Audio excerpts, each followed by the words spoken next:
Ghana B quarter wako on the dismissal of and the revocation of appointment because their names are not on payroll. So the argument now has moved away from post December 7, 2024 appointment to names not on payroll. You know, it's going as far back as August, September, October, November, December, and the moral issues among for are raising is okay. More can once no. So time MPP nya kwenya 2016 na 2017 mo form a government o mo take side decisions no na mo so mo wo hin. Okay, so na tie dia ayeko ayenu. What do we do to prevent future such occurrences? No, I think that the Supreme Court has ruled on some of these cases. I think Domelevo's case. Domelevo, Oma Abanaka say, Kofi, Domelevo at the court. The Supreme Court ruled in favor of Domelevo, but some are not Domelevo called retirement. I think that the Supreme Court has settled matter. Auntie, Omo ba NDC ba Omkase, a man from Kofi. Enyamede. I mean, enyamede in the sense, say, MPP, a NDC. Ejumani ho. Me nya MPP ebema ejuma or NDC bema ejuma. Me am particular about Ghana for Ghana ni. Me oya NDC na MPP time onya ejuma ya oya Ghana ni. Oya NDC na MPP time onya ejuma ya oya Ghana ni. Eti se ba se ka se wo mun kofia. Me read a team one, the team Hamia. It looks like some politicians in this country, MPP and NDC. I am say, I said, Trapanuma will free. And the major idea no a Ghana for Pano. Me did it a ben. Wamungu. And I know me obi mami a draw the Uruta a draw. Yeah. A very good pa. No mama mi bi. Eti mi call ya na mo say oh adure ya pa o special malaria de no. Eti mi nimsha nne me hia no ha na me hia no a magibi. Me fra no a o de wanya ka ma.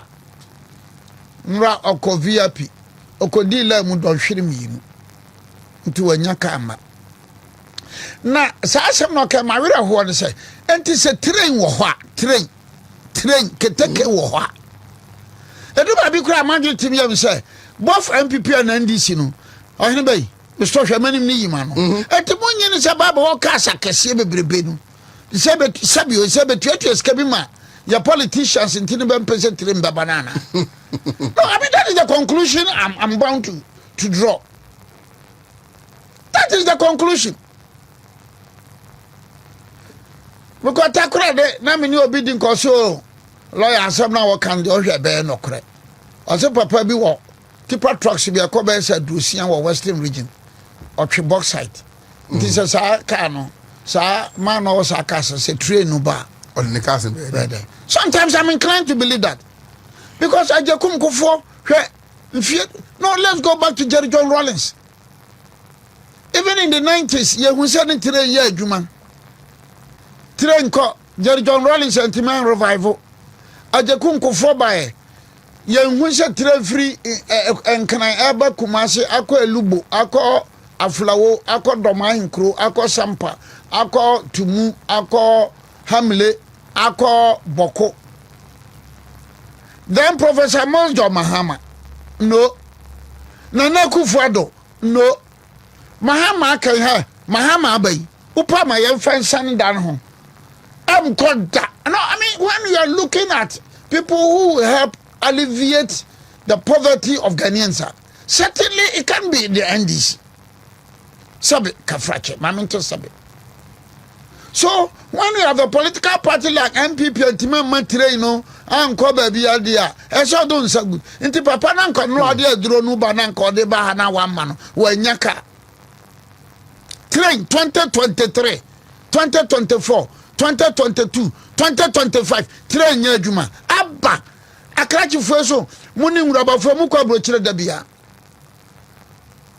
aburo adwene ne ntiase so aburo adwene ne ntiase so.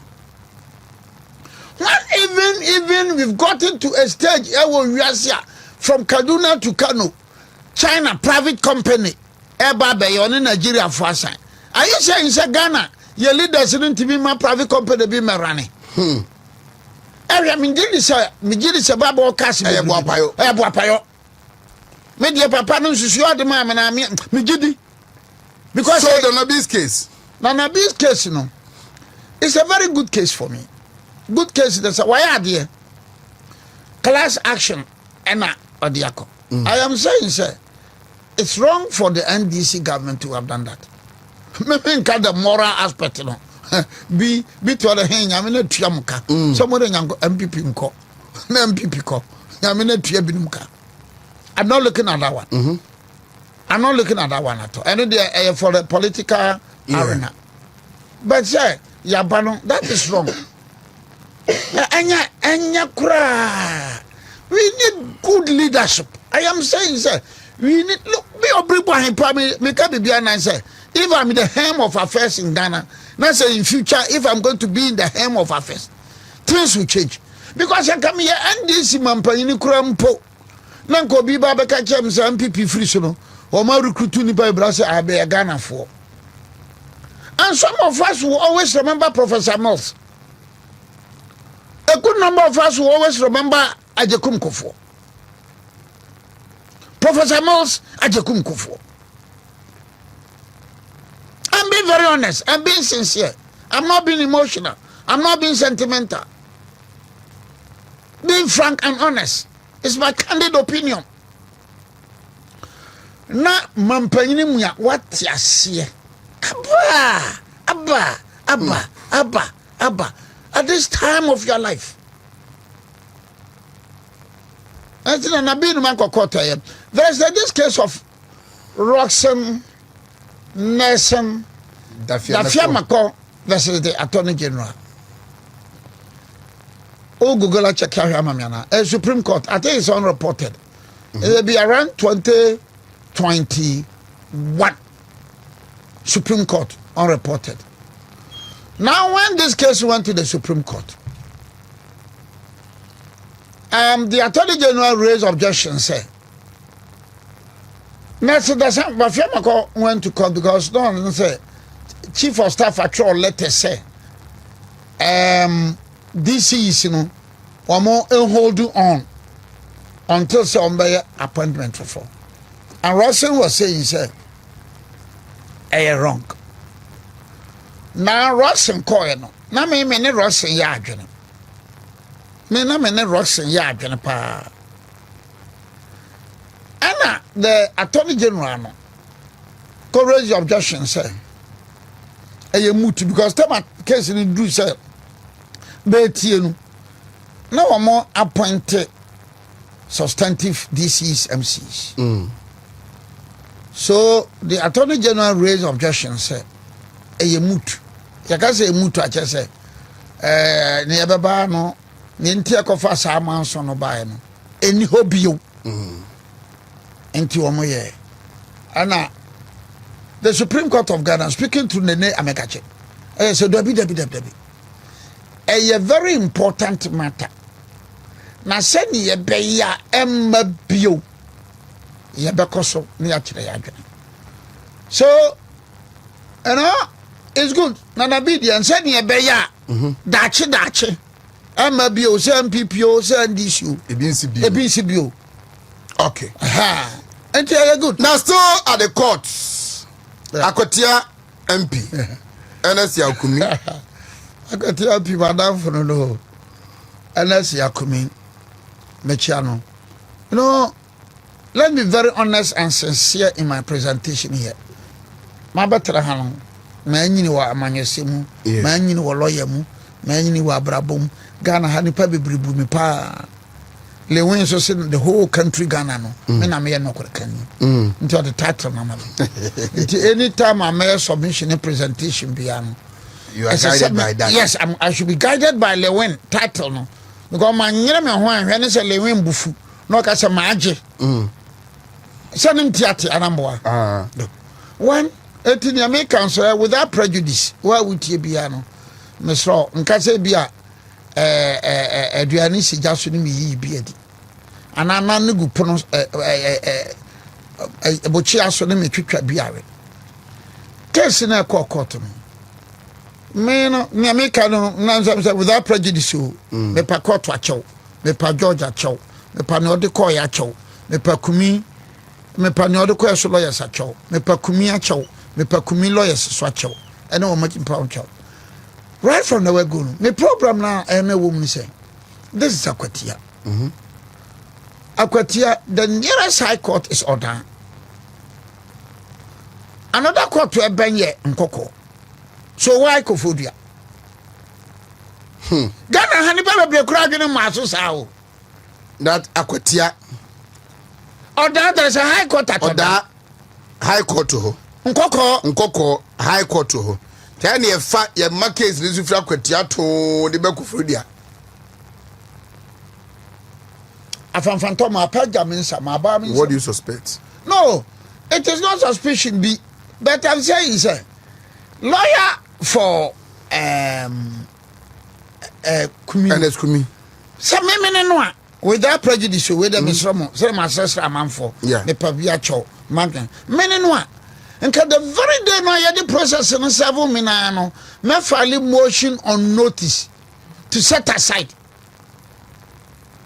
And can raise the question of jurisdiction. Because we will say, the High Court, there is only one High Court. Yeah. And because there is only one High Court, the High Court all over in Ghana, one. The original.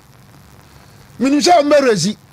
I cannot raise the motion, sir, on need jurisdiction. But you can say, me file motion, the Chief Justice to determine the forum. Maybe be the assembly. But me pass me mischief also no. Was a make sure nyansa no. Make I say any court anyhow. That my alternatively baby sir say any jurisdiction. My bisa say alternatively young from the Chief Justice. Because I don't see how Akwatia nie Nkoko nie Odan nie Kofodia wa. You have to travel all exactly. That is point number one. Let me imagine no. Etinu kaminsaka ye no ane my motion on notice to refer the matter to the Chief Justice. There's a 1993 or 94 case which happened in Tema. Kofi Komsin of Chronicle, a publication be. Now, or can be here, Chachu Chikata. Anna Chachu, cost some money war Tema. Already, so no, not GMPC, some workers, Chachu was that at GMPC. Not GMPC, so as some money, case be war, Accra High Court. And Kofi Komsin's lawyers raised objection. Even Tema and Greater Accra. Tama and Accra, Greater Accra. They raised an objection, and the matter was objection was upheld. So said the young son of Franco can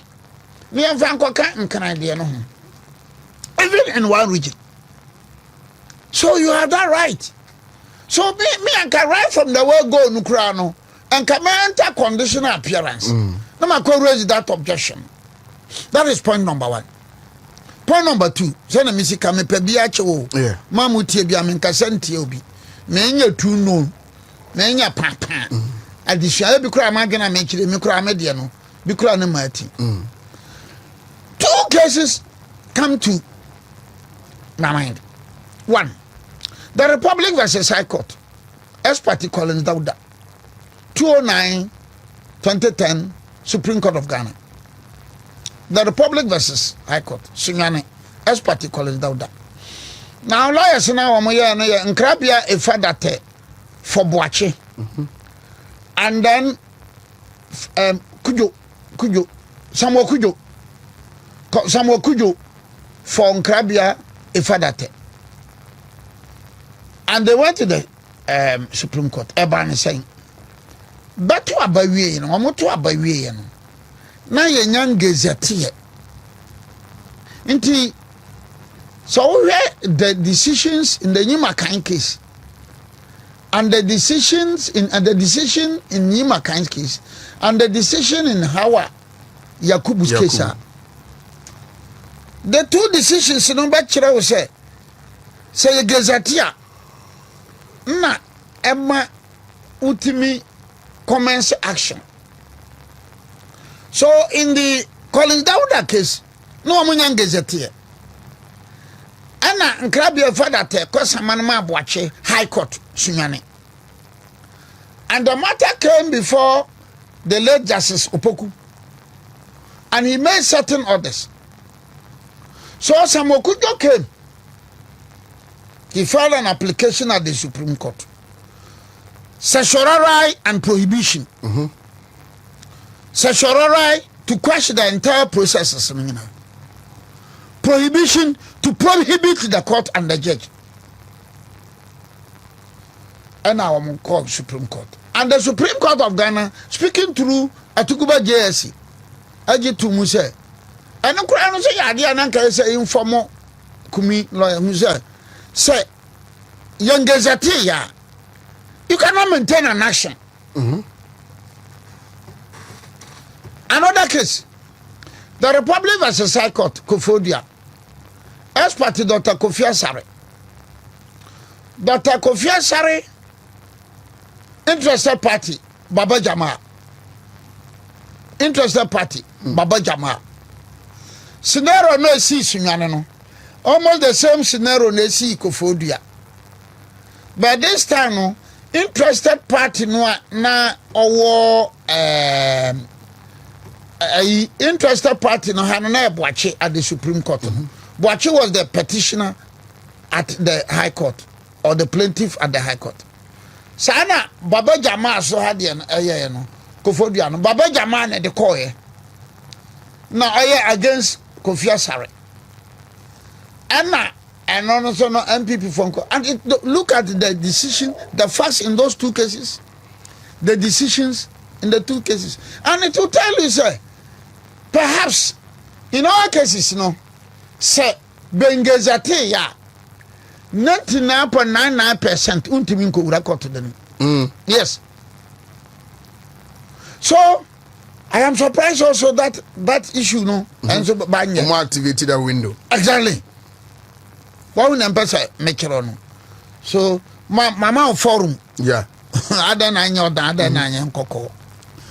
In fact, once again, without prejudice, Miss Romo, a tier for being fancham, Momo fancham, Menkasa minim borso, and I minim cramida minim, Kama mechramagane. Kama mechramagane. I have cited another prayer. So, my substitute service. Nancy me, yeah, and somebody says, another impressive case, you know. There's a High Court in Sawam, Hanamboa. High Court one Sawam, another impressive in Sawam Madragiri. And Sawam Madragiri, Anameboa. Yeah. So why Kofodia? You know, that is my personal opinion. Now, another personal, can we apply the principles or more canvas as party? Collins Dauda and Party Kofi Asare. Then the bench warrant. As for that one, let me be very honest and fair to the judge. Because minkita ayinu facts full facts no. And to minkita full facts no. Men to me make comment biya na me make comment biya until sa meka menka sa ntia judge no. Dabi nyame mpangu.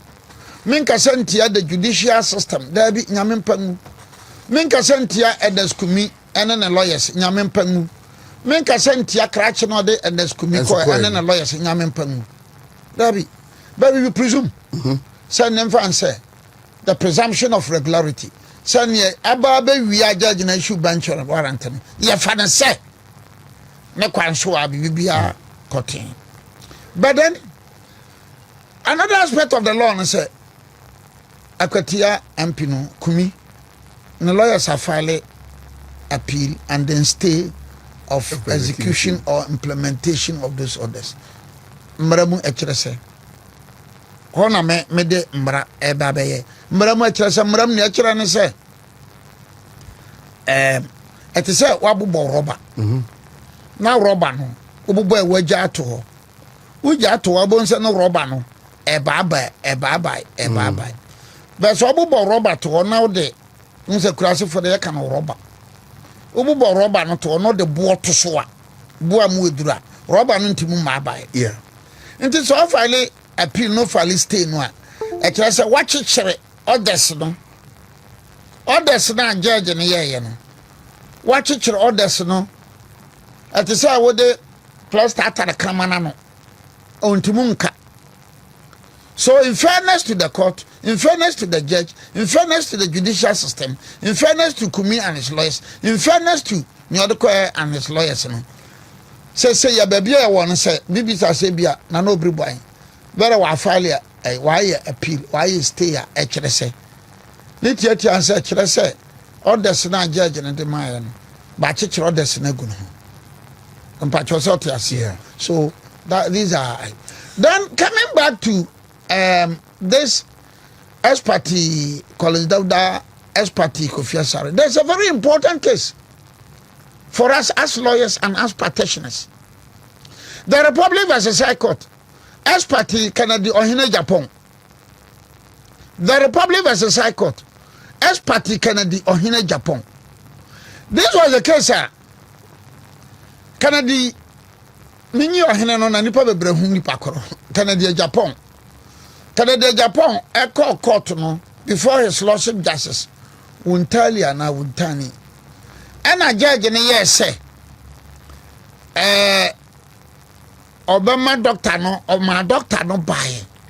Because a doctor, one hour de crate be market de Japan, no doctor and say, no, your yari. Now at the time a doctor no echo cotton. Canada Japan no ni ho. What you say? So in law, we have something known as procedural irregularities. And procedural irregularities, say you're committed by the High Court. You can go to the Supreme Court. Now, the Republic versus High Court, as particularly Ohine Japan. Now, when they went to the Supreme Court, and I'm calling the JSC. Kulen the JSC. Men some no can well, Canada no Korean ruling with the head deck. Ruling no head do. Whatever ruling head deck. He said, yes, I watch your bank head deck. When a lawyer says the ruling with the head that, what him say, who see a baby from pa?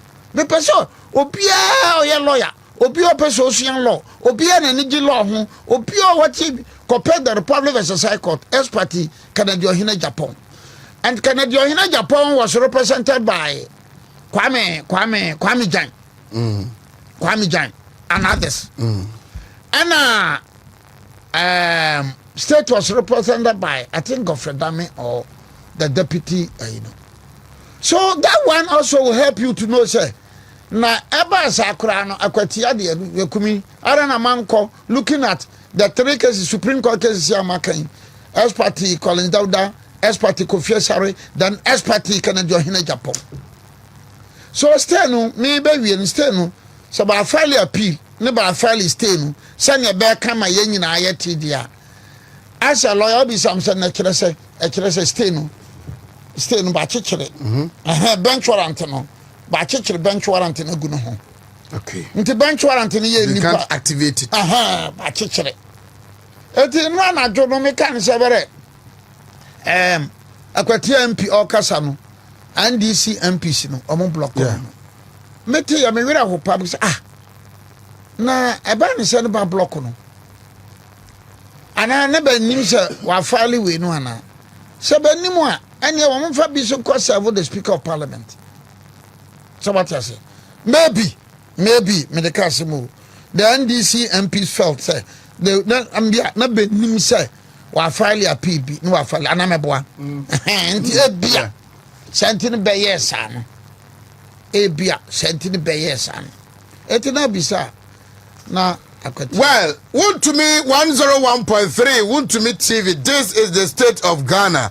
Lawyer Nana Obri Bwahi and Anope Menino SC Nkunye. The fight against Galamsey.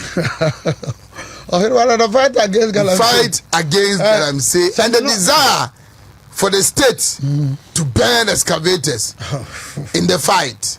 Remember, say man way. I'll be the catcher of the say. Okay, there. Some government appointees. Yeah. And then the then opposition and this so a car say excavator and the SSNO and the engine from assemblies no na so can be. Madam, and then NDC comes to power and then within a month they go much bear 40 month to cry through month I'm a man to be war this thing you want baby a whole demonstration na just say Lands and Natural Resources Minister say your forest me on the top of illegal miners that take it over.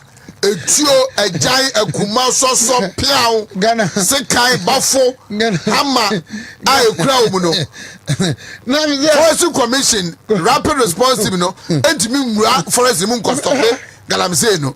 A general baby, I don't know, Yapayanza, say, Omaja was into a moon for Muncoso. I be before pa, oh, that man catch us, some Michelle Yankoponwa, and son of Bobby Amatem. I was saddened when I heard the Lands and Natural Resources Minister. Let me say, Yankopon Baka says, oh, Yami, oh, baby, I'm your Briboyatem. Mammy Bissasam. Yami Baka says, Yami. It is some politicians in Africa. Besuban and Benian. Ono Bob Sana, said Bromana Befana, and I'm a fan. What that sorry? Now what is say?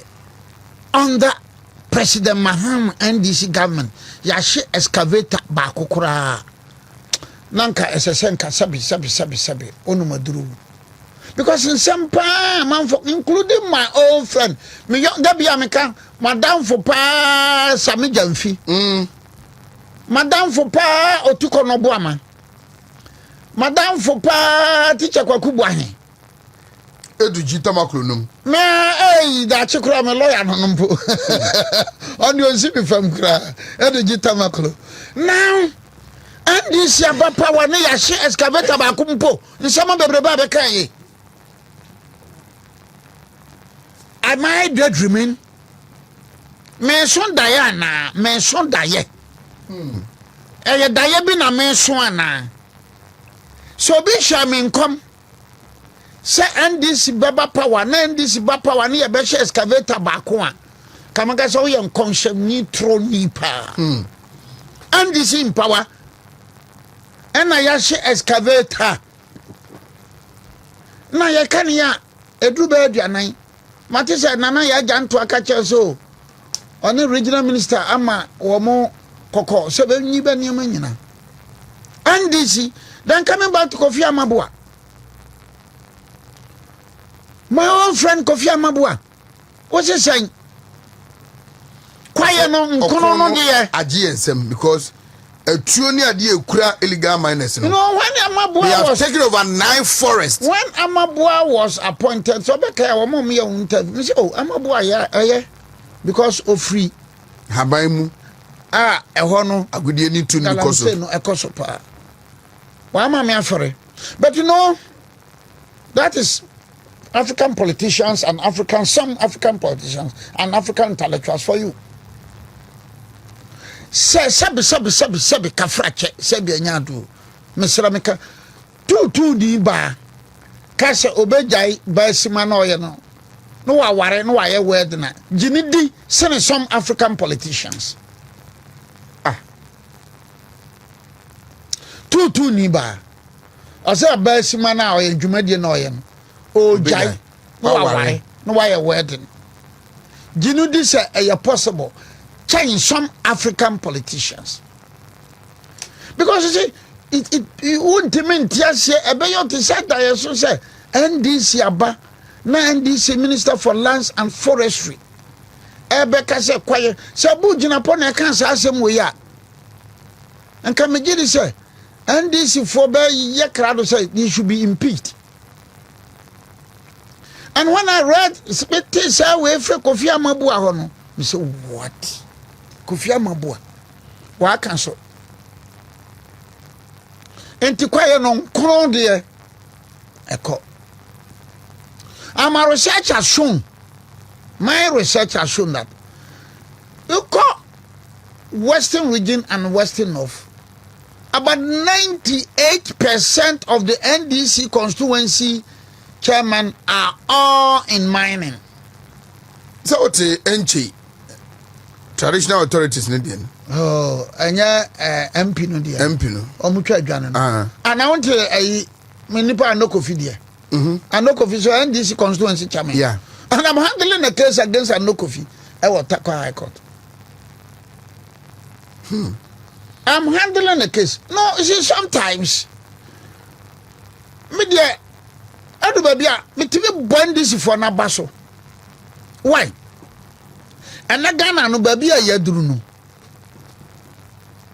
Sika kwakwa na wa asase no ene ne yede ye bibia entino say me if I'm a chairman of the New Patriotic Party and anka MPP wo power anka I will liaise with the Minerals Commission and the Minister for Lands and Forestry to make sure say MPP chairman bia wa Ashanti region Ahafo Bono region Western region, Eastern. Western North, Eastern.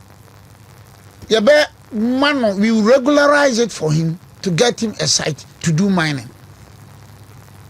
Because, yeah, whether you like it or not, mining has come to stay. Martina Fide we swaka. MPP for time come say, mining no me obribo ahende. Me hunia ekoso mining no. You can't stop it. We MPP nu ka say wo ube twam ni nyina ntinto ameka say oboa. We NDC ni ameka say oboa. And people felt I was not being honest. And never when you see. And then with this pronouncement by Kofi Buai, when you see. Because and then Saturday, I think Thursday or so, and then there was an operation team. Omura atwamamponua ehɔ no me hɔ nko a omu fa machines about 30 nyina hini hɔ adobe ra hɔ no no nse minim hɔ nyane na we former minister for sports ya no constituency no so hɔ no omu fa about 30 machines excavators now onim se be se ti se one constituency na one day so ya fa excavators 30 there's a adwuma no be na atwem yenu ni ufri kumase konkran ekosunwa uduru nsuta amanani mo ba bia pompro no no ya onsa be nkum yes ko hwe susuro say obi otiem bia pa nko hwe enti #stop galamsey for no mo way they are being mischievous. They were being economical with the truth. Closer for Association. Because even those of us in private practice as lawyers, you know, your clients know me, your mind, you know. What about my baby, my team says, Ashaba. It Ghana Association for no year, stop Galamsey, #. Let them confess. Lawyer ni bia our private practice. And down for your mind na bia na asampa na mkatwa hino ametia na meka. Sa wo client no be srawa. Otima wo sere. Wo sere. No compare man say na djuma nkoso. I'm umpire say nan there. Because mine and India it has come to stay. Say ya po yampo. Me da bia da wura me boni say. Yamma obia krata. Me nye no. Ma obia krata. Why they suggested to President Mahama say onyusu Dr. Baumia's approach or case where they be fighting illegal mining. I think one of our because the last week, yeah. Madam Fubi or your mining, your friend 80. Ata she au cry 80. And now them person be cry yo. Oh nana. Yeah, where there? Papa. When she me cry. When she me cry. 4,000. And no cry 5,000. Me say 80 ata. Oh how say here? Oh money. Ata your mining. Ata so NDC ni kase pa o. NDC ni kase pa a financier of NDC. A financier of NDC. And so that makes you understand on 5 some don't some NDC and people before you know me namfo. Eti where they me call you now. Oh nana ye. I am saying it and I'm repeating it. Kofi Amabue, Same Obriboy na me opportunity in say what. And Kamedia, I'll make sure that I'll bring all of them together. Insist that you regularize it. Ukoma Okobin Western region NDC Panini Oman lines are me Obriboy wunti ye. Because Abasa many Okobin Kosia, Mr. Okobin unim se me ye case etiao. And so me here. Okobin Bamam Bibi. Anoko Fibamam Bibi. The truth of the matter is that whether NDC or MPP or your copying or Buenipa, whether NDC or MPP and no coffee or Buenipa, whether AT or ATA, NDC or Munina NDC for, but Buenipa, but Manipa Babrenia. The minister say obe for me water guards. Onimyoka. Minister, what convert Yama? What shall come by Faso or fighting Galamsea? What is our strategy way, Bano? Look, the MPP formation of community mining, no, not only a dropper. Because when we are talking of community mining, Oti, manya concession, me mammy assassin, Ewa Bronye, manya concession, my regularizing Bibia. Me address me koye adwuma no a me di abronye fo no ana ebe ye adwuma no utie so di abronye fo na ye adwuma no a se betuha na se be se be nsu a ohene ba wo mantu so nim sa so mo kotuha na be se wo nsu a oji so mbetu enti na minister no ka me say minister you are joking.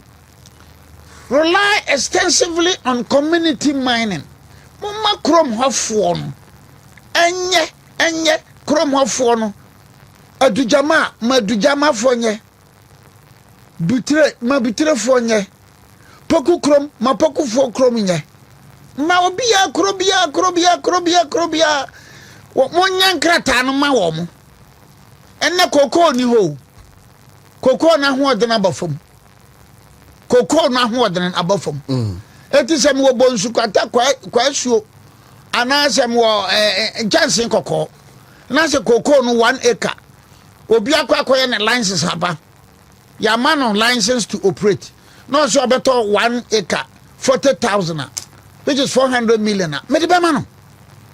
We need to be honest and sincere to ourselves. More especially, we've been disappointed about our own leaders.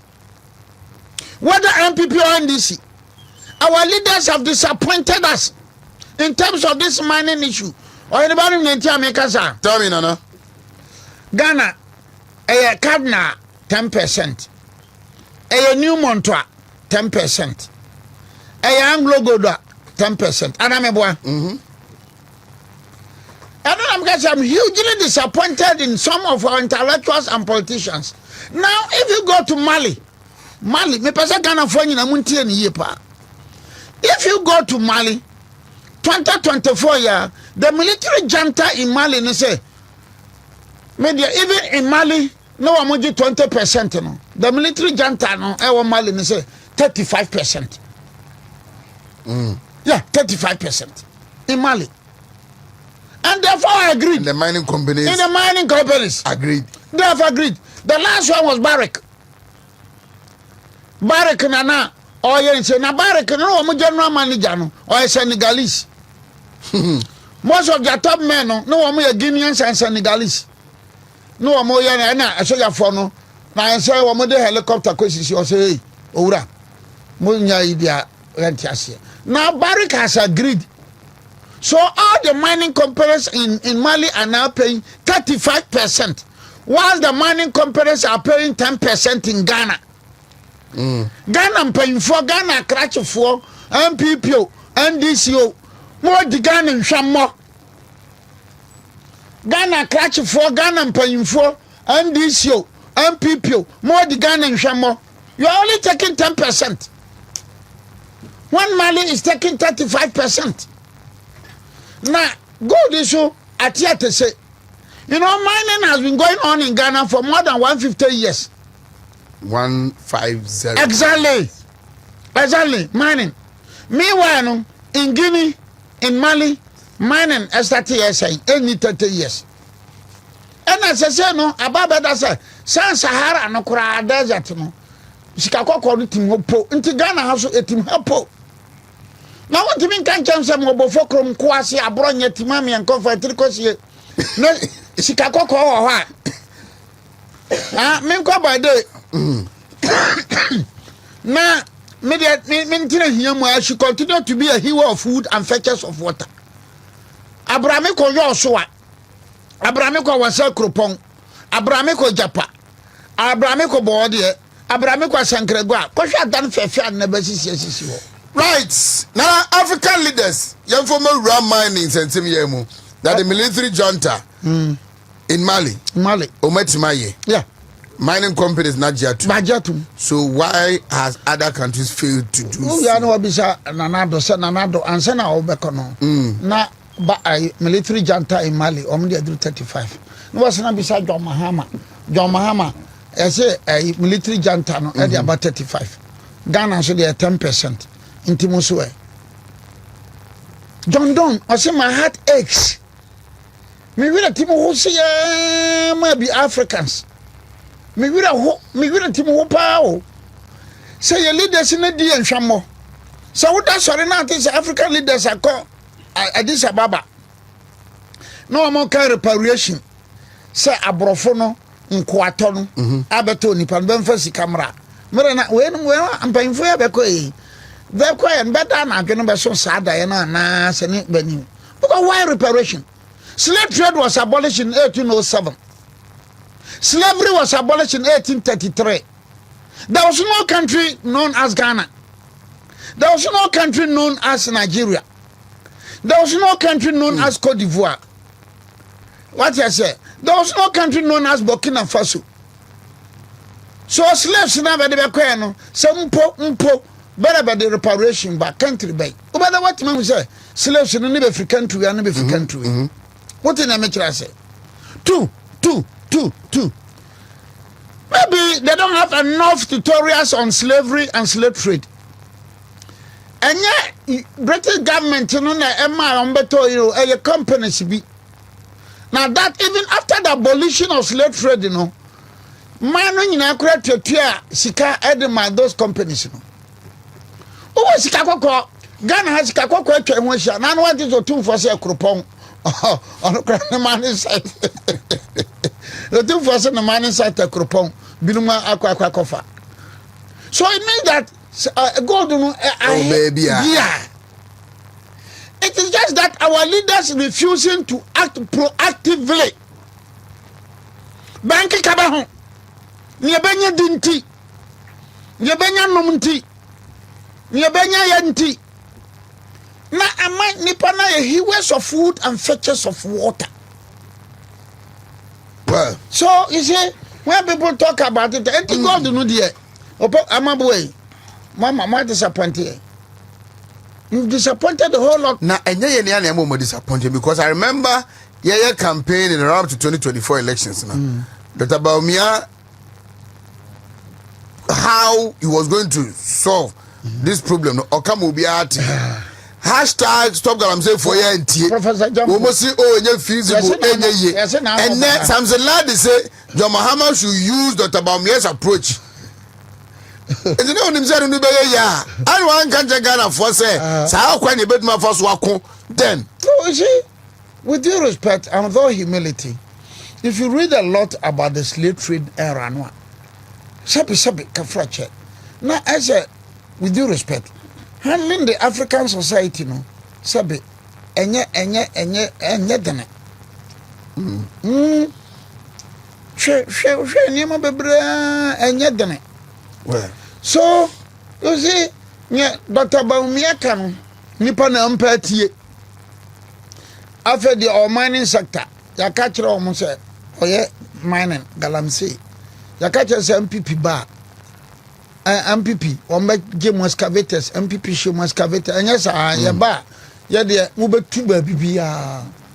Until the man would organize supporters to vote against MPP. But womo ba power na no ade. What we say nyina hini ho nyina o ma hwehwe excavators. Oh. So that is the problem. And I'm saying that, look, I want all Ghanaians to rally behind me, Obribwahe. Because me call and say, so NDC new, NDC and no curfew, NDC Okomayon. He's in the mining sector. So make sure we regularize it and you employ a lot of people. Or your NDC at you. So your MPP ni na chairman to me, he's in the mining sector. Encourage him. Make sure that you regularize exactly because obi anya adwuma ya anya MPP na NDC amana na bekonen minimara Professor Okwe committee no akọ manim Professor Okwe committee no men call nanim na yi na mate se hosina doye na mate se o se wa intercept Apobi from Ashanti region, but no, I was wondering myself say na adentini binim ba be ho wiase o hen ba. Oh, Asampao, man. You're going to be home. You were a member of the MPP. Anyasa. And you broke away and joined Fanfanto. Obi kasetiao. Obi ankasentiao. Na akoye. Na mokoto aba. Na MPP elusu na Fanfanto so enya. MPP no reasons are Emma MPP co-position. Sometimes you don't even need to set up a committee. You don't need to set up a committee. Sunyani is Sunyani West. Because she a businessman be. Ogacha say lawyer. Now him say city me no we nyina NDC for beje. Number there there we nanka say mo some parliamentary candidates. Mam say no. Ye to aba. Ye compromise. No marine. No marine. As you mo di ache. That was what he told me. There's a successful businessman be a friend of Sam Bennett. Ninya Baba. Yeah, Sam Bennett. Yeah, Ninya Baba. Grace. Meka say, hey, lawyer, na city me no way dear modi acho. NDC befa. Mam say Grace had there be Muko primary NDC befa. These are some of the reasons. You cannot blame those who stood on the ticket of the MPP. Why? Because we went for an election primaries. And they won. But I don't know. Wamuka nipa na nyina Grace kaya a businessman ke nipa bebre nim. A lot of people nim. I don't know just kwena ye fa so koye primaries no. Enye problematic. Very good. So Michael I hope that say wa intercept here. They are the no intercept. Because at the end obi anim that. Obi anim no obvious. Enye suma sembi. Me tra akada bia se manfa sojafo ma mehwe abato no so a MPP sabesi fam apejampa about 10 constituencies in Accra. From the patapa. 10 constituencies. Accra mponi. Na ba bia aka a lot of places bebre you have more than about 50 to 60 to 70 constituencies a patapa. Me kai no. Enya Techiman Saf, Martina J. Kosa, not in a modern one or the Kokotua. Second, when in 2020 a similar incident happened. Remember, as a month for soldier for quite 2 minutes before Monsano. Where's the information we are intercepted? Why is he now? This is a permanent Franciana. He's a friend. He will continue to be a friend. But I think that he should tread cautiously. What I say. Amanyosem na yeye na manyoku a yeye ko ni nyina no ebinim da asem bi baba da bio anaze wa hunam che so ojiri so Monday me the fella bebre beba my intercept here was it no house na doye na wo moto abawia no nam airport so obi antu kwa no anana nyo no anyo no what has happened? Nana, may I say, next week, you will say, me kwa atwemangwa bieja nof. Atwemangwa bieja, I know. Barekese, fufu. It's a very big constituency. Yes. It's a very big. Honorable Frank Yeboah. I don't know. Ono abedi honorable Benito Subiade. Me chama na misumano. Because a constituency no so. Nesana na wonim eno so be DM. Oh, just why there because one. Sir, me fa na utra ne oma MPP fire bridge no kama no. So for lie. No, not so for lie. Open so call atafo ahom no. Ofa obisa homo a ego adwuma adankwame. Asofua adankwame. Na kwa ebe pie sunyankwan so a. Yeah. Adidama. And no, look, we are not being fair in this country. Why? Because Oko constituencies in India.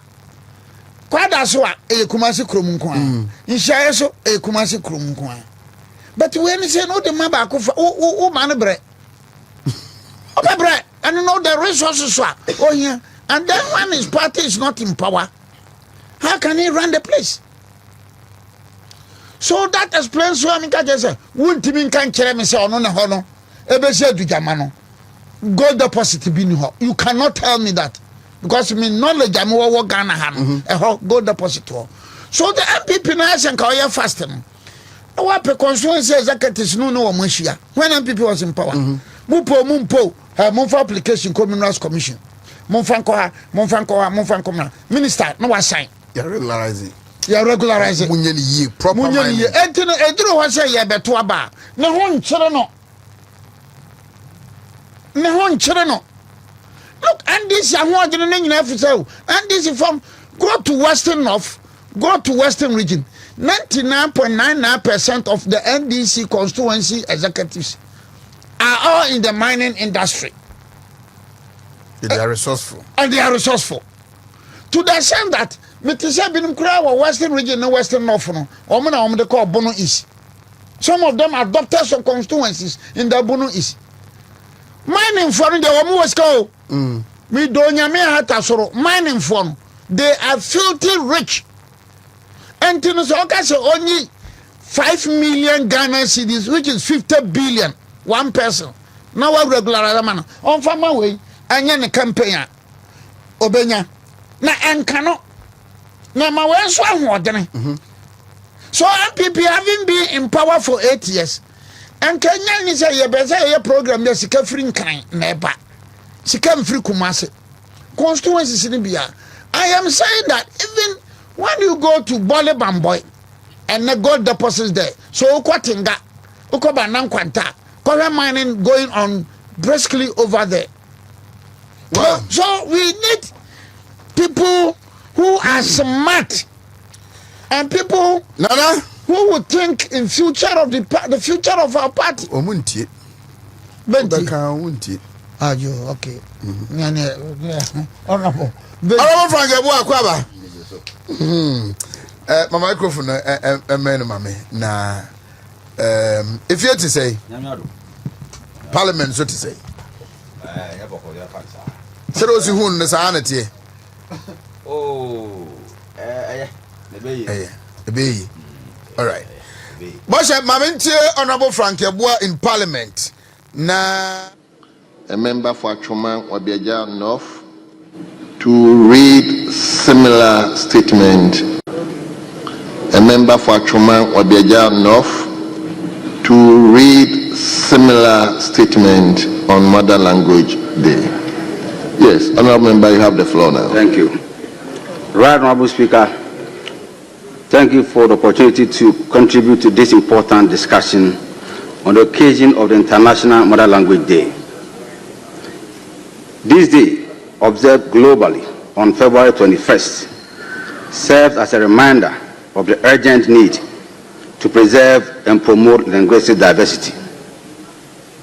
In Ghana, where we are blessed with over 80 indigenous languages, this occasion presents an opportunity to reaffirm our commitment to safeguarding our linguistic heritage for future generations.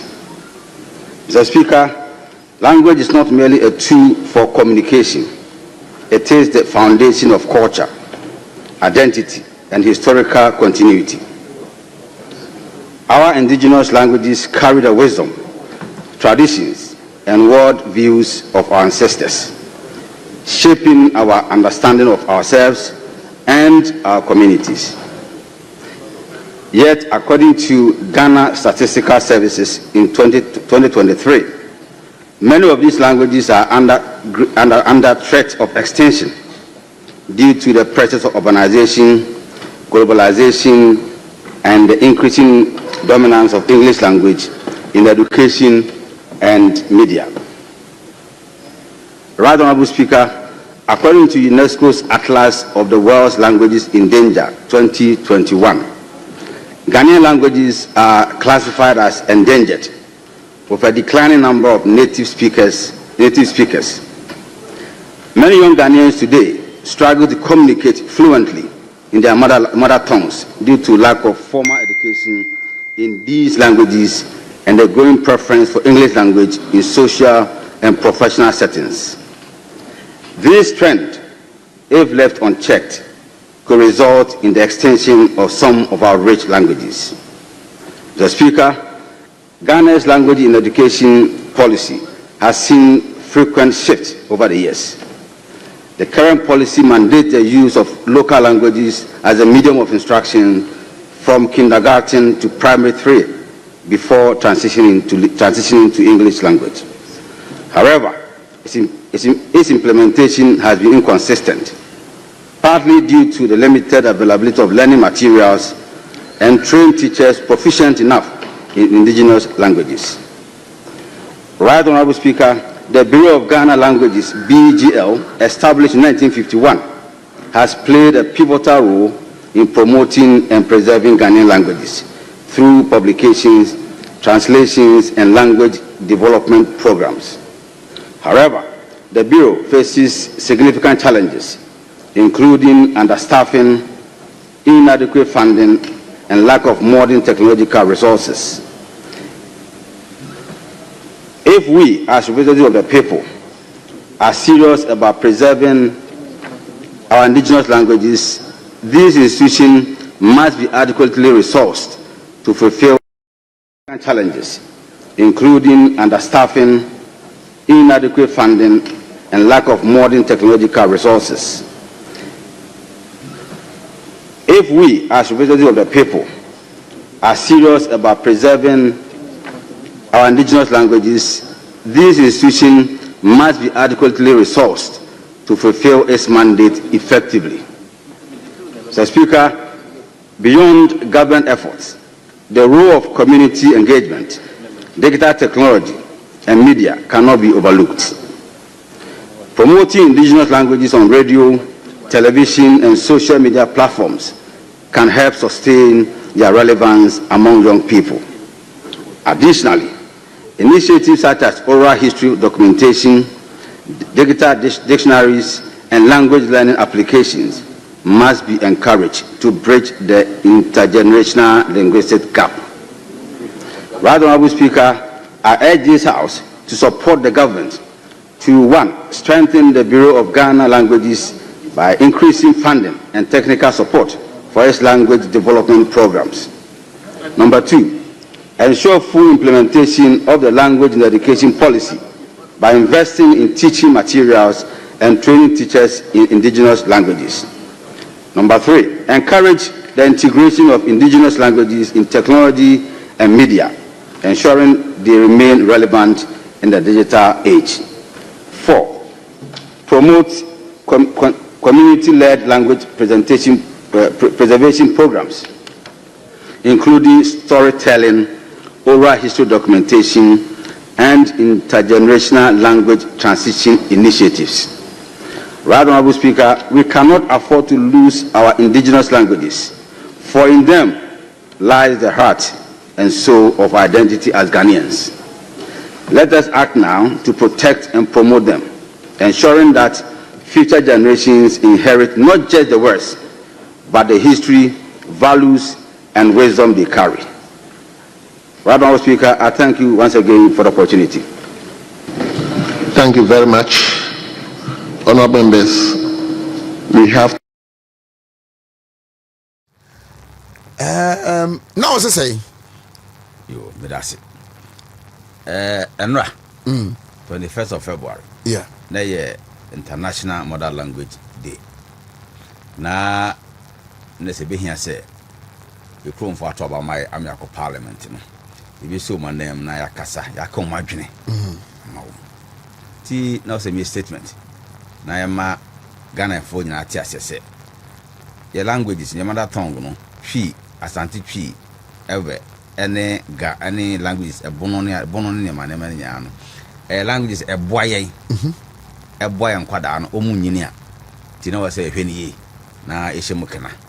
Na se de be ya yeso mo refi krom hina be ya oyira obujabo ase na culture no ene wisdom na carry no aboye amayatimi e de ayajuma nti eno ho na medical parliament and can statement a se enkofu bebrebe enso comment also no nti largely no na me kire se yemwa na Yeni ay kasa no yechem kana ne nsu ne ye ne ma na infantity wo mu ebe on wase obeko bi fie obeko adamfo bi fie na ne ba ofie kuma sia bonten so wa ana santimem ha akra no mpo ontitwi onitimi kan twi kasa na ebe de na akwara no sabi na sante se no be do timi afa na serious onim obeti baby for ya de omutin de kire mu ma no ba se ye Ghana ha no itwi kasa no aye bi se o ka twi kasa no bebre ba se sabi on kan ifa ho one can no fluently yenim se sabi so wadwen wo fun se second class ibisa enye se basanso so hu no enti na ne bresem I say media for nya wo de hu jim na mo boa na ye kasa no se ba be share addition no ma because otie me kasa no mu ya they say from kindergarten to primary 3 no na asana what transition to English language. But you need resources, you know. You need teachers are more proficient enough to teach the local languages, you know. They are buying more na education service no more curriculum ni. Them the past me kasa we no education minister Yura Haruna Yusu we kasa ya and so kasa kama I just say what ya some kan na you na obi a concern say kwan be fa so aban be boa na institutions e boa ma sa no ye no ye be shem kena na ya boa na ya resource so mu adequately to champion the cause. Even say Ma was the first time I see when you break at the plenary, be a course to be a more contributing, more maybe statement. When I know what so I also heard you on the World Cancer Day. Say and also can't was him. And also yes. And also now the American United cancer yeah they are na oba yema Ghana mo. Emma cancer etitu mu aye common enim no cervical cancer and breast cancer. Then on Yakupado and National Health Insurance cover. Because you cover just say so baby breast cancer and I say cervical cancer a whole cano a bibetia and the National Health Insurance scheme. And Chibia na you recover some me a whole pine say yes and cover the affair 4 main childhood cancers no. And also today I'm no say and also start falling the National Health Insurance scheme cover. Okay. And myself say Chokon me tell say papa yeah papa no father is any head of the family. Now the ba physical world so papa foi na ekọ akodi birthday ekọ dipa e be hwe abusuan omo de yare a ye komo a ekum mema bebrebe eye prostate cancer. Is that prostate cancer there and the aban e na near so National Health Insurance scheme no unya prostate cancer ye nhwo wa na ba ko pe o treatment na nyankopon ba na wiska na ho ato uni san so a na so bewu a no me mabuso for kra bi nwe kra be mi no as a result of prostate cancer. Then my same nya say me ma na omoboa ama ya hwe fie na ya hwe ye ma ye no ne ye ma no ne aboa ma Ghana economy no so afa no tuma perfra no ye be sere say ye nso ye mfa ye yare ye prostate cancer no e ka National Health Insurance scheme benefit package no na say be ma bi nya problem na treatment of ho ama no ɛno no on train fie nche skanti na ma nipa wo yare na sɛ on course da die ntia oni skanti wana sɛbe o tv ase na sɛ sika hye ne botoma bɛ me da ho e ma sada bɛ sika ne ho odin eni sɛ mini sika me nkɔ yɛ hospital we go be charge me nya sika ntua by any free dia any at least detection no e be screening obeko screening ya da nya na yɛ ma saa anti yare no enkɔ draw bebrebe sɛ ncho nche ni antinya ano drama na bibia yɛ bɔkɔ nti na asɛm no by and large they hear na maka on the work cancer as a why you used to the parliamentary business no entem ana say penny for so futi as temburu so anu anibre ana nse se owo baabi na se oba power ho o ma mo ho a utumi ode no se koyi o ma menye nyo papa na president mama na president ono so onye mibusuani and as onye me ka dem busuani a onye president of like a party ni party ni enti se wan kasa no wan fa na se ono maame ana se ono kura eneti o papa o maame kura na tie o papa yira akwa no bi na na tie na hwe se nyomu nya na betitu bad anyway but largely no ono maame o papa eretia ana se one o maame kura tie treatment no enti se ono maame ankasa tie enti sa no wan show sapo mu nsuo no wan show ho den na ka se obefa na se ono maame ankasa na tie a oni beba ho so na che se oni manya ase enti ye kɔ ye hu se ye nye papa na ye presidency si a ye ne ye fa se ye ne she maame kwa na tie te sai enti no se ye de ye ne kakra na de o se esua bi esua na tentem na ye hwe ho so yie na asemi ameto ye enti na hu se ye nya bra ye ne sa no enti sanity. Sometimes the happenings in parliament yani watching the fun say because of the NDC's numbers I said there is an attempt to bully you the minority and I ni hunisa or you also see say yes omunya bibia say but and as a standing orders no will not permit them they tell they say baby abeko bia no emrada ho yes say omunya numbers no omanga some 182 and independent MPs no omuye 4 1 plus ne Ashanti atum central ne mpenu fo aka no de akoka ho say business be bia no be support to NDC4 no problem the omu no so krampo no at least 186 so enti naturally feel say numbers can have their way but emraso dey you stand orders clear baby aye bia so you stand orders na say chokonkron a Kristo ni chokonkron ana say kremoni Quran Quran mo bibia che wo do be bia abaso live life ye asum nyame ye na so nyame ne dia uye kremoni a Quran da wo ma uye Kristo ni so chokonkron da wo na say Bible da wo ma enti ombe attempt o make but ye mo kwan wo hwe emre bi ze ote ya na dia na eya kakra ne say public na hu de ekoso a ya na eya akoye say ye mpese aban no be adwuma then so wo hwe Era Mahama wode na yi ba o yi ni ministers ba ya emra na kire say Era Mahama yi ni ministers say president you ministers na wo de listen beba aba speaker ho na speaker at the aba parliament floor no obekan a no a kire say Era Mahama say president at the list we aba say appointing the ministers enti or refer am house no na refer am appointment committee the ebitan friend betting committee no na akoyom betting na to man no bi na se bibia ya kama the report am house no na ajomatum na Era Mahama aso in ode krata no ba no because minority yen pese because ukobe first na ukobe bia ukọ organization bia yes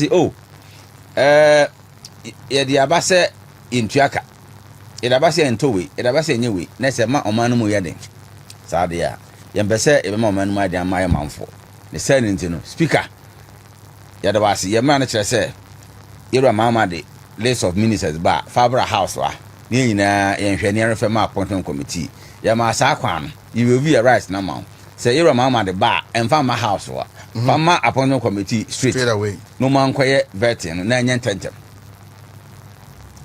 afi go so say publish for about 2 weeks na obi wa se bi obeka fa nipa no obeka Ninya fast track is a process when you na ama ira mama utim for me o cabinet from government nya cabinet form you kra no asem ho eno mpo de e beja to da foforo wo say 30th September 2024 o promise say you to abama na ba be president ya o cabinet will make sure say nipa 19 no anya hwe no at least over 30% a omo ma na ya ka say o fa nipa 2 pe gender minister na momo ranam so okoye we late no onam so no na trade minister me ma me Elizabeth Ofusu ejare me nu pe na 30% of 19 enya 2 wanya cross kanya be 5 so no and then po de ya be jama Ghana for public jury no man kasa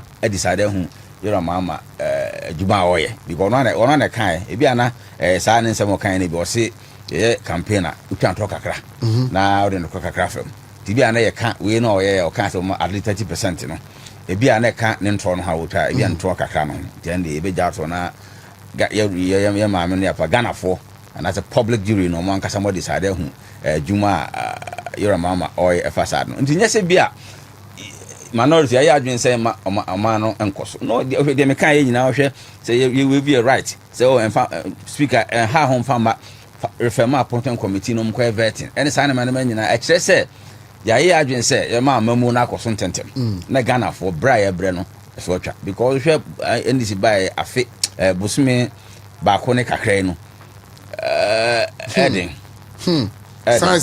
science nenye eni je ka say you push ni bebre ba wan hwe ya na ya be say ye ne moa ema amamu no koso ti je hwe say medical ka kiro say NDC amanyo kwei omo over 186 MPs independent count if I dey twam 2 last 2 weeks Friday you call asetra of parliament ti ko ya ye kan nipa no ye nu 50 kra 276 no ye nu 75 say ablekuma okay say ablekuma no from my ye nu 50 kra mu nu 50 ana manori say bro 40 kra and this be me ansafem that to ana ye panyi ba ko sorry Tolong MP Habib I say Mr. Speaker you know your lawyer panyi ni pa watna o Ghana o kan Ghana Bar Association for ho what di lawyer che na how call is an order cinema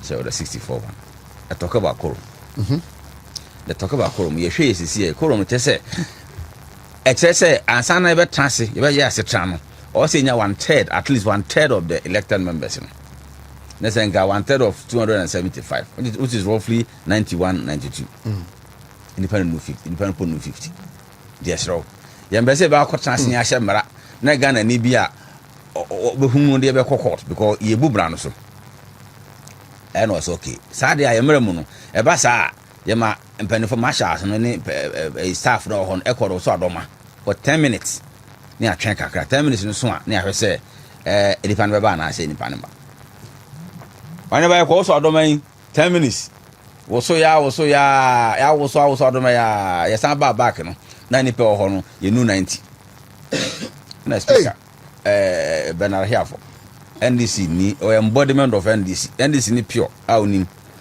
then so mraman ho kwa because you know 1991 na untimi nya asetra no na so ajoni sitting there's idea de ko government bi na de ba nyina asenke be nyina no mram ye ho kwa ase betra so na omo se de na mo se mu ye mo se dem bibi na si omu kwan anase parliament no afono wo mu anase de omu si hunu no mba omu hunu sa adru maba mabu na say munya we de wana because 186 there god dey even say 80 amakran ba munko akwa mutimi for mu korom we dey fan say minority ni ba kokra mba ensi ho mu half mpo etimi for me korom we dey fan say minority kokra ni ho mo ye 186 ye per 90 as 91 yet mo ntimi for mu korom na we na say public transport na say nipa transport ka say MPP 4 and say minority 4 mpese amamu ni bekoso a say na very unfair we dey fan say MPP ni ba kokra nkwa adwuma that day no 186 ye penipa 1991 adenta monso so ma we somebody adwuma no pa adenta monso na wo se pon because ye nso o de mani bo ho a motena bontena ya na anya se MPP ya ya adwen se ye betete NDC omu ya de mo anya ne ye de betete o man de ye mfansie ba se omu yo na mra kwan so e omu ne ma ye be support o mo mra na anya adwuma mo mba ne pon a mo speaker mo party person we speaker we first deputy speaker ona bedara here and attack on nanso emra no ohwa emra no di asem emra no onso bubu mra no sunti no opon wa John City the uta bontena se bia ofie na hwe sa na aka so MPP for minority for omu be se amamon be koso a na sabe you are not being fair to us eda mo bubu table na ho na mo ho na mo de tene se so kun to kwani bi o man ko bi de tene se na ye ka se men contra health committee no so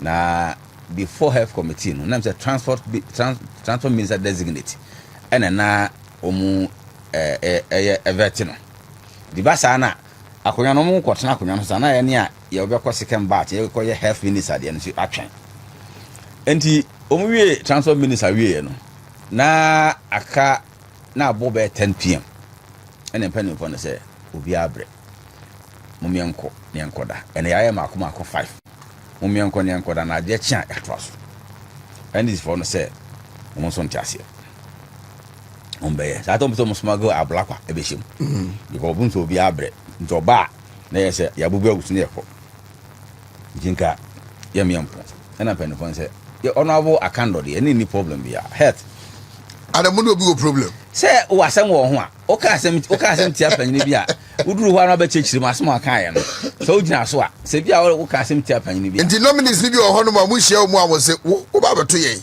ye nka sa akra na de be kire ne se obi o ka asem bi ye be sa o ba o be ya ni mu a o be ka se asem a be kan ye no na mi di agro ana se o de mpamcho man kan ni ana se mo nyina so mi nyina so ni o nyina so obi anu ni problem eni pa bia ni wi ase nka na ho asem ba ko obi ho asem hwe hu se asem o ka na ye no kre ezo ka to ni panso keke no di ni panatem eni sa na ye mo apacho na wa twa san ana se wo information bi ana de aba ene hu sa mpa asem aka na o nyina so a ni aja tum ni a clear na okọ ni panifo no bo ho a o ma no no ma hwe mo kasa yi ibo nso mo kasa no sebe emu ntesa o ba e mo hu se asem aka ya na chechire mu o kasa no o sane ba ta na se ana se o twa san enti enumu no na se menti me ho ase kakra bae na ekofa de bae no bae but by and large no nse penifo aso problem na we enti make say no enshadaje it was unfortunate but me gidi say any human bia no environment bia no some of these things beba because sabi abuso for ye din komo e wo Wontumi TV ni Wontumi radio so na shebedwani a owo atwemangwa be agya north barekese ena ye won kropon ena menye no edin ko kama chebedwafo a the 9th parliament no we ni bredi kan a omu refie honom nkomo a akoso omra chebedwafie ordinary watum statement awa meki su a do majority and minority eja na di koromomon form ena ye di ho nkomo no Don Mahama ne this for promise adwuma Ghana mrante de maba woni bi enya arehwemu wo mu eto aba de mawo mu omu bi wo ho no mu tie yi na ado amamu no amomu adwuma yedada ebinim so ofie omu hwani mu se ombenya omu de aban yi abreso nanso so no krata fi chief of staff wo ba ne kire se adwuma for do a ya fo mu di nko peros no yensa mu nkotena fie parliament mo di ho nkomo okay say assembly ade a ehia ma obia na yura Mahama we ye campaign o ka so ba ma ni pejumare enti obi mpo kwoto ababa on because o promises say o be ma djumare na mpanin say enya bia me ase a ensa nya mo no kro no adwuma na aka so ma e bia ye no o ba ye no fa bi mayo o mo mum dara nso a o so a o si o msan kwotena fi na no yura akando health minister oba ye someone man be kasafa my update or cholera no ne yare abeba no ti we na panyin ba ko say member ba ko busa ne say na ati say ye health professionals ati nurses ne ade o ka kire say entesa minister no minister sentesa ba parliament no say enye no kure say omadi na see omo a ye omadi no omo ya fa omo after 7th of December majority leader Ira Mahama Yarega ono nso agina so one kind of only once po and one boss kan no aka previously o say omo ye transitional team or transitional arrangement no kom catch the MPP for say mo lose elections no nti mo fo bia e ba ibe omodi MPP for say mo say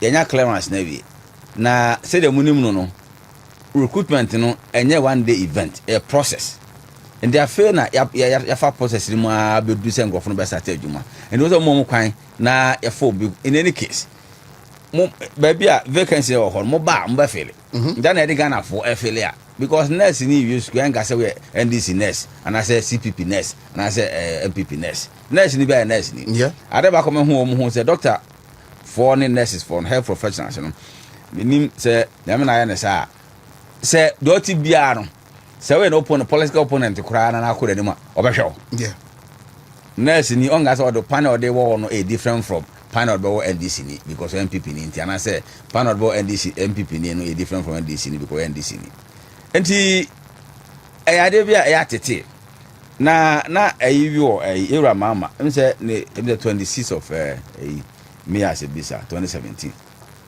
ono MPP ba ba mu eno se o kasa se de yi na se make attempt se be yi Ghana for madi no emwa na ye nyina Ghana for na o papa panyin wa ka asem de se ya me aka makoma na onso ba na o hwese insan pam nkrofo mfiri adwuma mu so una ka chief of staff so onye sa o na kan yo panin for say o panyin o transfer man kwara yo na kan no ye kan na kan yo fo a e kan na kan ho bi e don't think ka say onim ho hwe oh nti juma sam na sifa yo madi no ne say e kire say esma on be ka che be we ni abani na no na ye tro o hwe promise a Ira Mahama ene ni si make ya be kro bi say ba ko ba mi no pe no matima ahwe dia ka bia o muntimi nya ho hwe then mi say kwa ma ba ma bo ba ko mi ni so yeah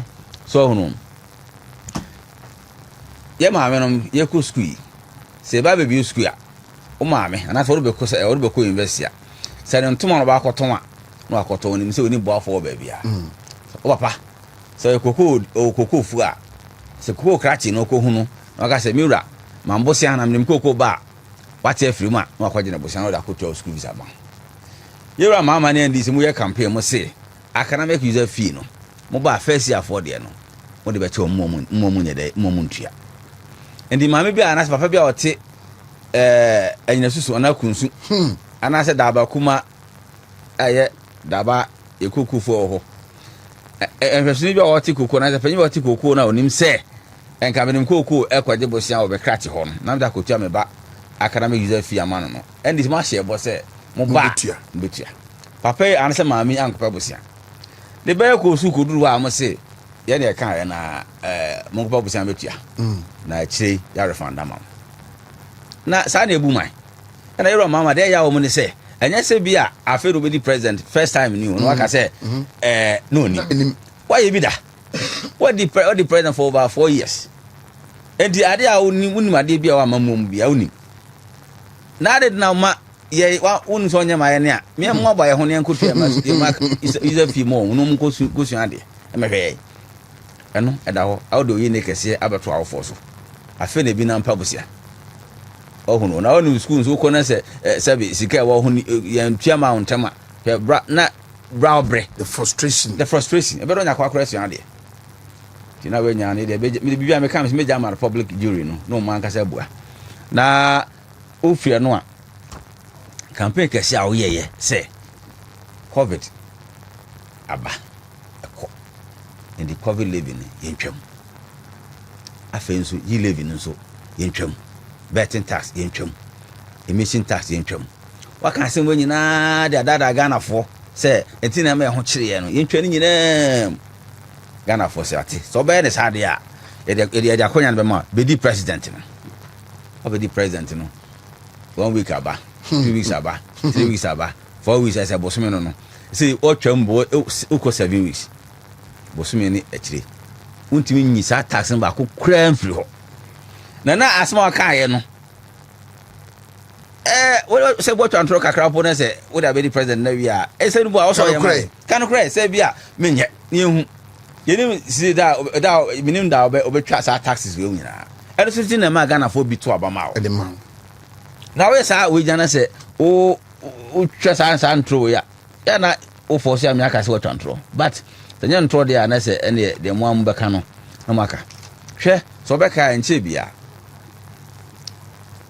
Yura Mahama any this for kind Mahama cra can be said Yura Kufado were chief clearing agent just say or clear na appointees no of wrongdoings bia o my bia do kasa say I just say oni say we bi ntina so wunya akonya na unya sa e so yade foforo so yade foforo sempo no na Yura Kufado clear ni appointees a yeni so wunya akonya na obey something different enu ko nsinti na bi kra kɔto abama o ba ya yenum kra no about 7 high profile cases bi de o attorney general say otwam on to aso bi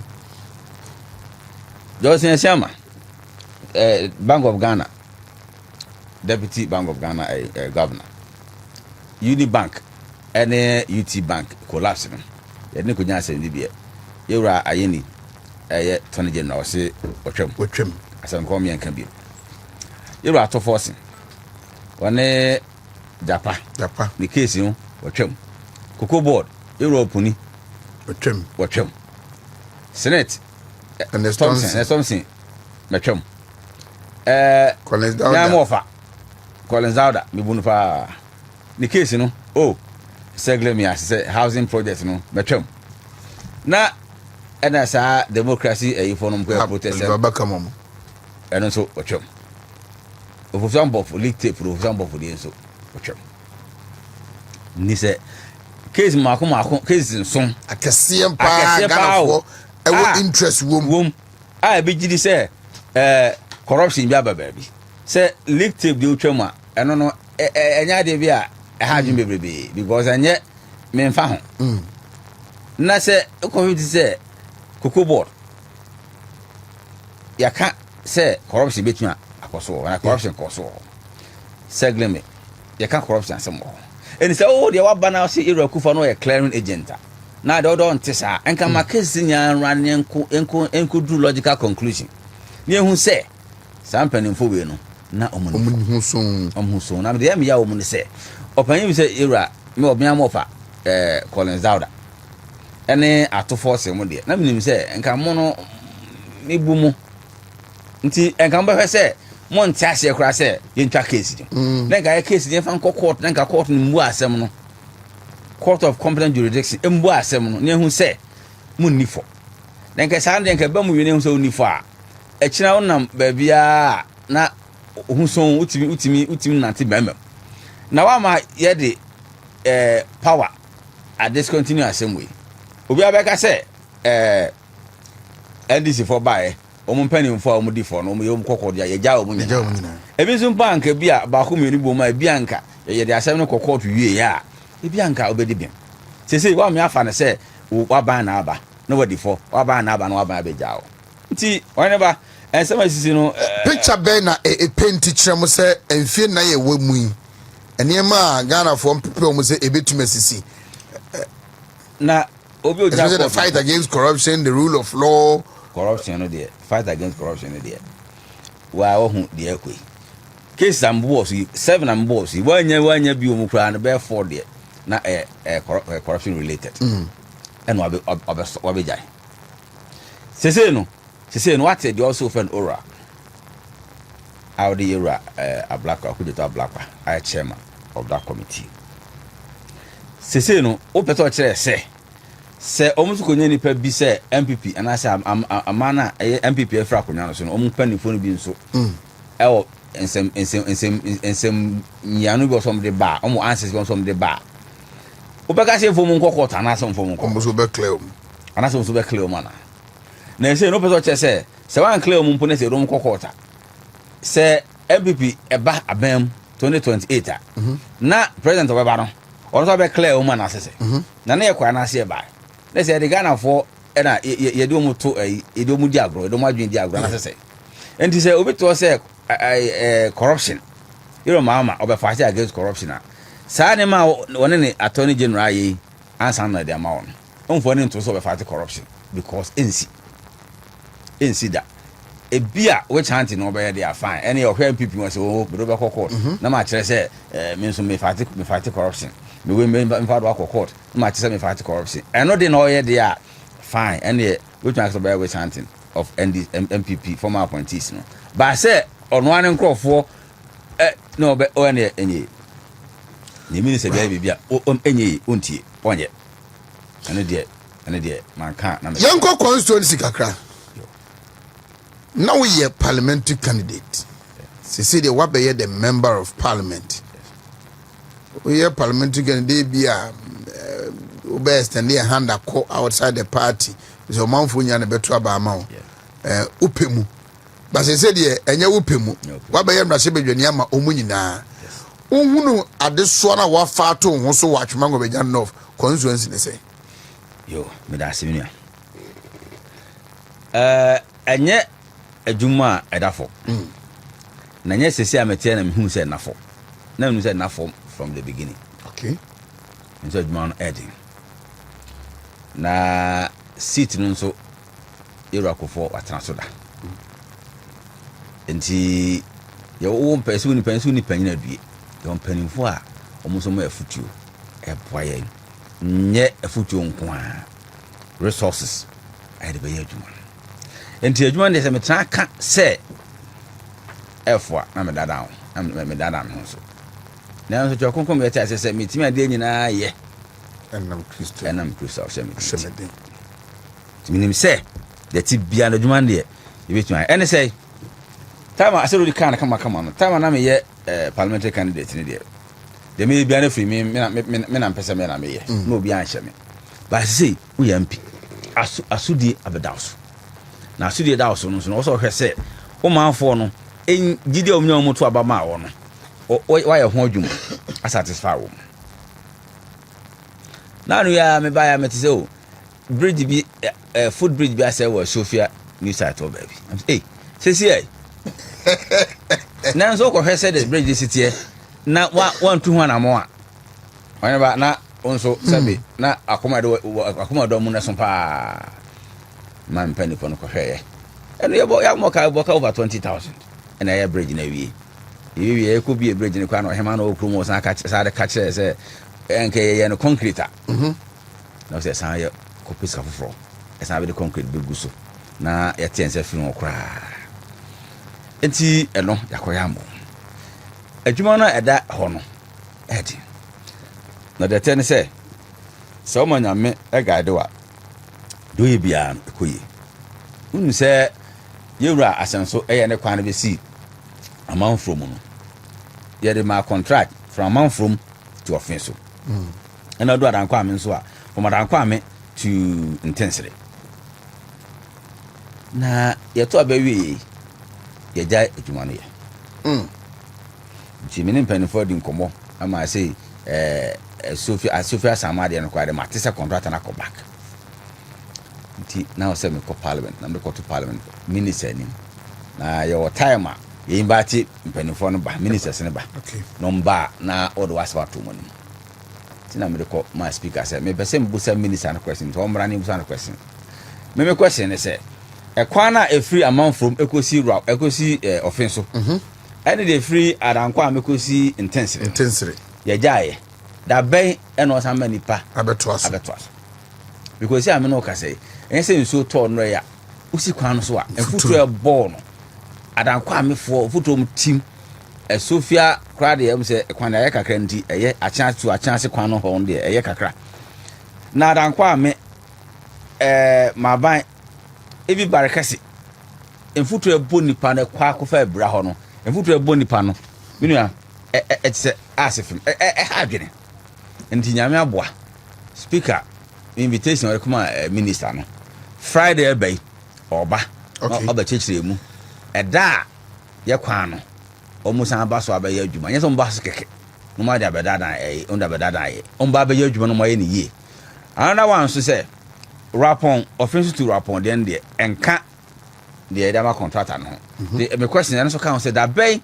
ena no so mde aso bebo form ame aye offensive rapon ekwan teno so me no so ho when so say no obi say nim bibi say won so go bi galam say ewo inkro no ba ko so me hu ba bi sa anya official report da ma me de ba me hu ti ma bai eno so me ne impani for be transi ni ahwe ba bi kro no ni akwa hu wo he no ho no no ma transi galam say no de yent ase me galam say wa twama go be jan off wa abra me ye mpi say wo ye mining small scale mining na wo krata na de be kira hen for okrum ho na hen funu jutum say ampa aban ama krata na wo ba be de say emese yensuo ene ye ne ma wo de a ene ye no ni asem bia ba say galam say na ba be de a ene oni akra say ampa say obi ye galam say wo ye mpeso ano so ho a ene oni akro ntie mi ye ye ntena ho ema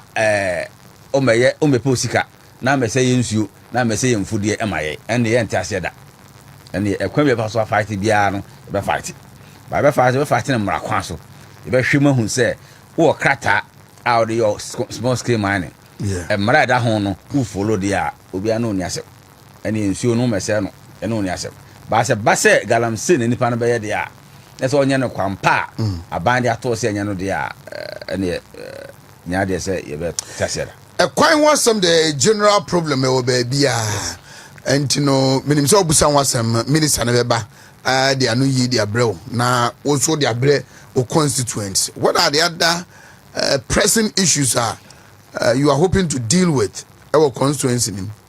The here kase ba ko so ne say adwumasem youth no mo adwumasem no ho asem eden pa na se dem di kan no nye ne wa bam nanso yentimi ka ne wa bam nti yemwa they say me nkra no enye database of all the graduates no obia udin baby akọ school o qualification wo na akire no kra mpo me hwe se benya ekwan a ye be attach CV eni se me won kran na me come down for the office and I me call public office bimpo na ye ka se ye po bia we media person se wo hen ba na udin sha wo se we media person wa twongo beja no ofa enya afi na me ba twongo beja no off abebuta se hwan na ye media person na hwan na betin na kwakọ ye adwuma we me mia me hwe me com system no so na o hen ba din sha o minim hwan na ye electrical engineer e ka hwan na electrical engineer na ye boy na you say ni pass me see electrical engineer na me do CV na mbom na ye ko no so nya adwuma ye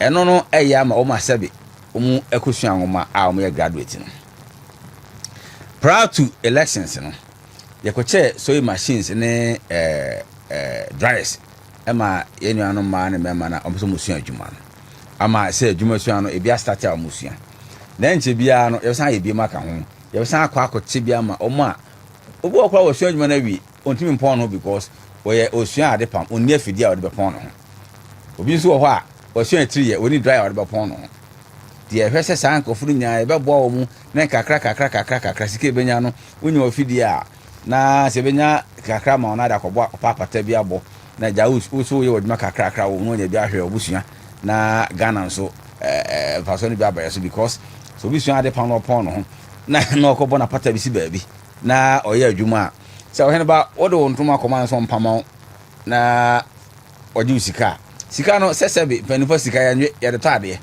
o de sika ba ko tade o ba ko to nsuo baabi ba ko to duane de o baabi ma me no to duane no so benya sika na sika ne ko ransa na economy no mai nti eno nso ye be hwe ho asem aka ana me ye campaign me san hye bo se entrepreneurial nso entrepreneurs be say 20 more entrepreneurs hwema from soil ofre kopon na iron rods papai kosipon odu free koforia nti ya adwen se enche bia be programmer e be invite some penny for nyina mo aba be kasa kire kwan person afa so ye the soon to and the new junction one. Why be done there? Boom cover for such a now, go how a school we and some people school crab a year, or so non special entrepreneur. Yeah. Something for never from no more ba. If a conference, Cassia, no be a casa. Me a friend from Pont, if you're Cropon, see I'm starting, and their friends saw it at a baby. Yeah, one coin. You come now, your mother. Royalty insurance, Nadia. When I'm in the first and you don't pay, and I'm demand first. Wow. That's it. That's how I make national health insurance. Something if we have a church room. I don't know what I say. I pay the Sicano. Don't go invest. A simple no coin. And in so here say why we are graduate and son what when you're Jessica.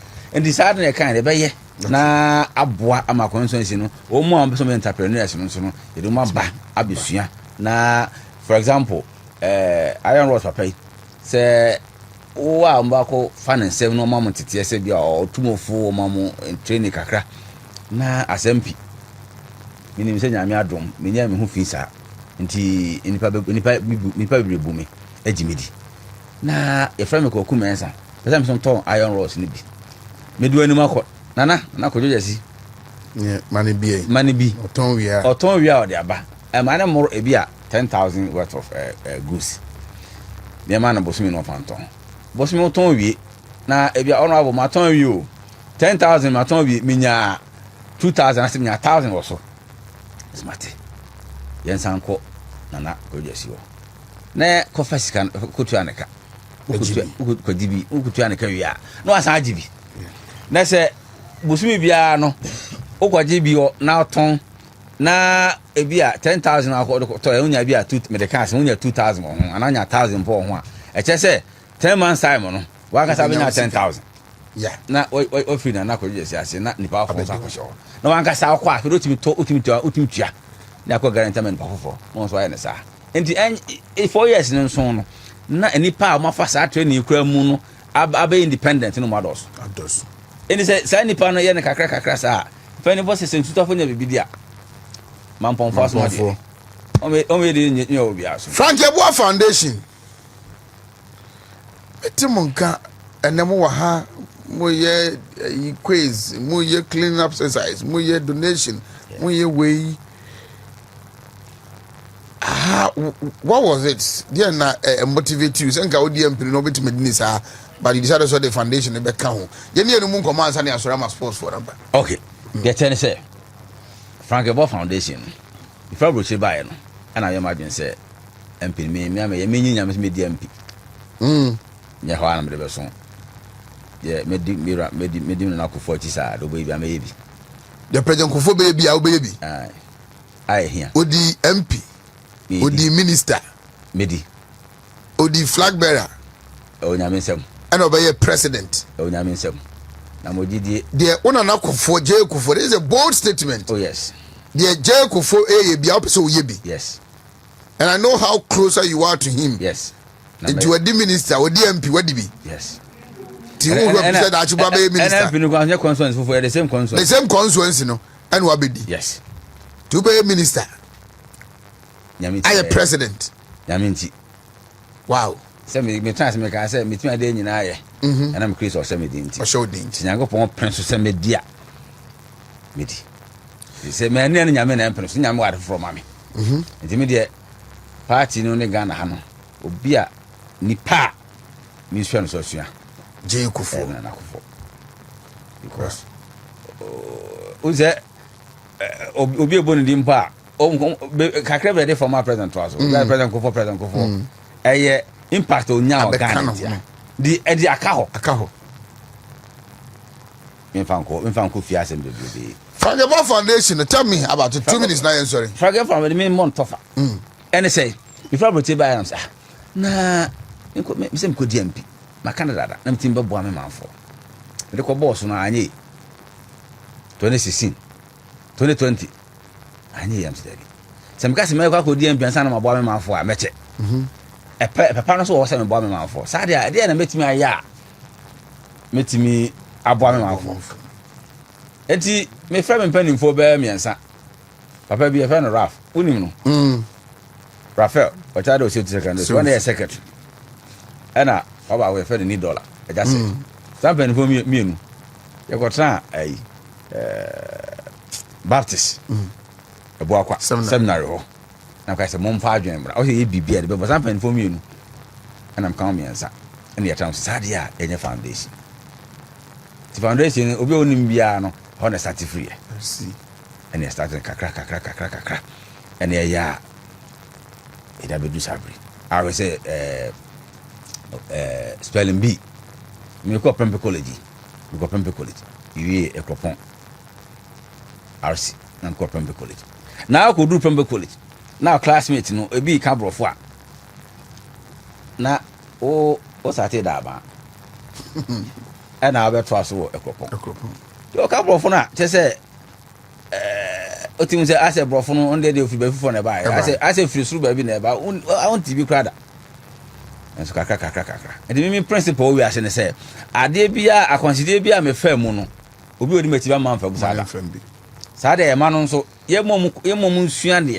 na spelling bee sem no ye fa nkyerem no nso brɔfo no nye kama na omnya confidence bebi ombegina bia omo kasa omotimi akasa ye na nkwankɔ ye sɛ onumade nso ntimi nkasa nyansa won ntimi nkasa ɛna ye kakra ana spelling bee ni da nkyɛn a omu nso a me kan say to afidie momu dryers ne sewing machines ne ade na ye food bridges ne ade bebrebe aye boa ma constituency nso afantuma pefra tibini nso sa abra ma be MP kura de bia me kwesese ne ma na menya no mo de be ne mo pa na me fa konye asanda euro was $1 and raf omu ene kam ho na ye kwotase a ansa na ye bewo sa foundation ti be bia dro bia no omu so eka ho na adwene ba Atwemanwa Beja North MP opeso di be emprebe say yana bia mak be se me mak anhye nyamensa no direct me so no ka se me di 10 times mpa nipa bia ne wiase a oba wo na